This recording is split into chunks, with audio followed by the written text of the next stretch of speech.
안녕하세요. 오늘도 주님 안에서 믿음으로 꽉 찬 알곡이 되기 위해 성경 묵상의 시간을 허락하신 하나님께 감사와 영광을 올려드립니다. 5월 6일 수요일 묵상 말씀을 시작하겠습니다. 우리는 흔히 성경의 족보를 빠르게 지나가고 싶어 합니다. 어려운 이름이 반복되지만 성경은 이 족보 속에서도 여전히 하나님의 뜻과 역사가 진행되고 있음을 증언합니다. 에서의 족보는 언약의 주변부처럼 보일 수 있는 삶이지만 하나님은 그 존재와 흐름을 외면하지 않으십니다. 우리는 언약의 족보와 세상의 족보 중 어디에 기록되어지고 있을까요? 오늘의 제목은 에서의 족보입니다. 에서는 약속의 땅을 떠난 후 이스라엘보다 훨씬 앞서 왕들과 족장들을 배출하며 번창합니다. 이는 언약 밖의 사람들까지 돌보시는 하나님의 은혜를 드러냅니다.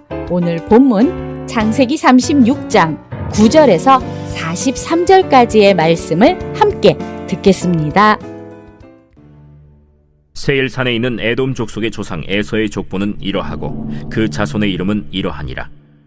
에서의 아내 아다의 아들은 엘리바스요, 에서의 아내 바스맛의 아들은 르우엘이며, 엘리바스의 아들들은 대만과 오말과 스보와 가담과 그나스요.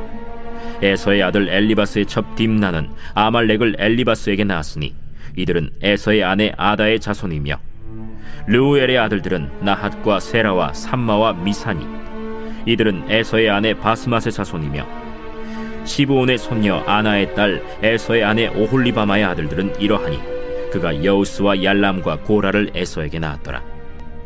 에서 자손 중 족장은 이러하니라. 에서의 장자 엘리바스의 자손으로는 대만 족장, 오말 족장, 스보 족장, 그나스 족장과 고라 족장, 가담 족장, 아말렉 족장이니 이들은 에돔 땅에 있는 엘리바스의 족장들이요 이들은 아다의 자손이며, 에서의 아들 르우엘의 자손으로는 나핫 족장, 세라 족장, 삼마 족장, 미사 족장이니 이들은 에돔 땅에 있는 르우엘의 족장들이요 이들은 에서의 아내 바스맛의 자손이며, 에서의 아내인 오홀리바마의 아들들은 여우스 족장, 얄람 족장, 고라 족장이니 이들은 아나의 딸이요 에서의 아내인 오홀리바마로 말미암아 나온 족장들이라. 에서 곧 에돔의 자손으로서 족장된 자들이 이러하였더라.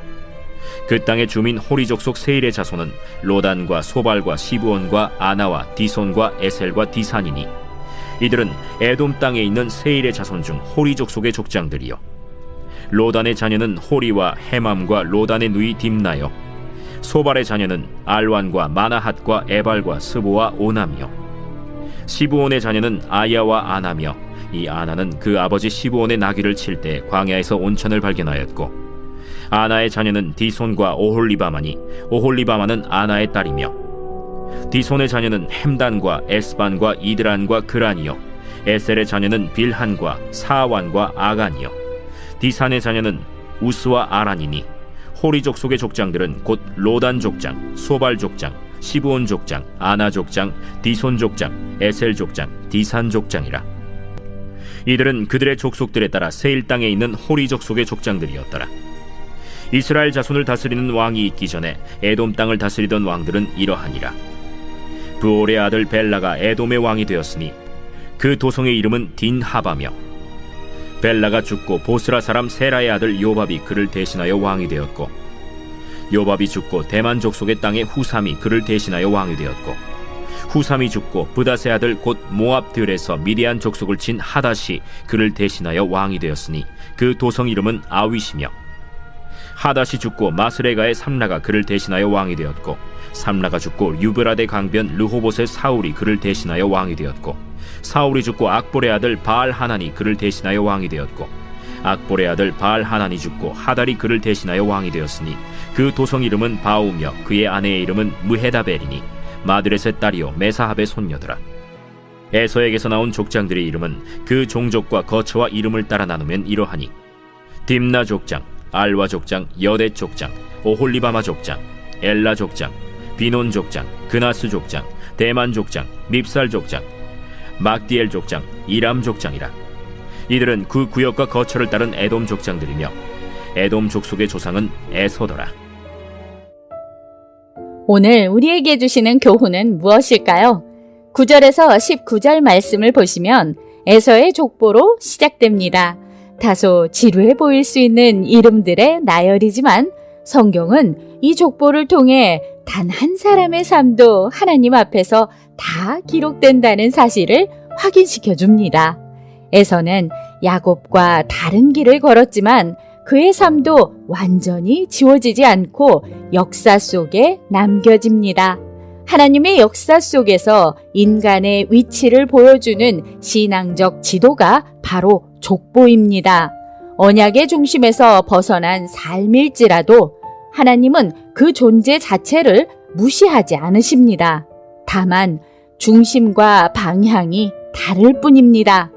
우리의 이름이 하나님 앞에서 어떤 방향의 족보로 써 내려가고 있는지 돌아보며 하나님 안에서 의미 있는 삶의 기록을 남기도록 오늘의 선택을 신중히 하며 살아갑시다. 20절에서 30절 말씀을 보시면 세일 땅에 정착한 에서의 후손들, 즉 에돔 족속의 확장을 보여줍니다. 그들은 두령을 세우고 땅을 차지하며 나름의 체계를 갖춘 강한 민족으로 성장합니다. 겉으로 보면 매우 성공적인 족보입니다. 하지만 이 풍요로운 확장은 언약의 흐름과는 다른 방향으로 흘러갑니다. 하나님이 약속하신 이야기는 야곱을 통해 이어지지만 에서는 또 다른 역사 속에서 번영을 이룹니다. 성경은 이 둘을 비교하면서도 평가를 강하게 내리지 않습니다. 대신 다른 길을 조용히 보여줍니다. 에서의 족보는 사업의 확장 보고서와도 같고 야곱의 족보는 언약의 진행 보고서와도 같습니다. 둘 다 기록은 되지만 방향이 서로 다릅니다. 세상이 크게 보는 확장보다 하나님과 같은 방향으로 가는 삶을 선택하며 살아갑시다. 31절에서 43절 말씀을 보시면 에돔 땅을 다스린 왕들과 족장들의 이름을 나열합니다. 한때는 강력했던 이름들이지만 결국 그들도 역사 속의 한 줄로 정리됩니다. 이름은 많지만 영원한 이야기는 아닙니다. 인간의 역사는 화려하지만 짧고 하나님의 언약은 조용하지만 지속됩니다. 족보는 누가 많았는가를 말하는 것 같지만 성경은 사실 누가 하나님과 함께 했는가를 묻고 있습니다. 우리는 잠깐 빛나는 이름이 아니라 하나님 앞에 남는 삶을 선택하며 영원한 이야기의 주인공들이 됩시다. 기도하겠습니다. 하나님, 오늘 우리에게 주신 말씀대로 세상에서 명성을 얻지 못하더라도 오직 주님의 언약 안에서 기억되는 삶을 살아가게 하여 주시옵소서. 예수 그리스도의 이름으로 기도드립니다. 아멘. 족보는 많은 이름으로 가득하지만 결국 우리가 어떤 방향의 삶을 살고 있는가의 질문을 이끌어냅니다. 이름은 남을 수 있지만 그 이름이 담고 있는 이야기는 하나님 앞에서 전혀 다른 의미로 평가됩니다. 에서의 족보는 분명한 확장과 번영을 보여주지만 동시에 언약 밖의 삶입니다. 성경은 직접적으로 이를 비난하지는 않지만 조용히 대비하며 우리의 마음을 비춥니다. 확장과 번영보다 중요한 것은 하나님과 함께 걷는 삶이라는 것을 명심하며 오늘도 광야 같은 세상에서 하나님의 말씀으로 승리합시다. 저는 내일 다시 찾아뵙겠습니다.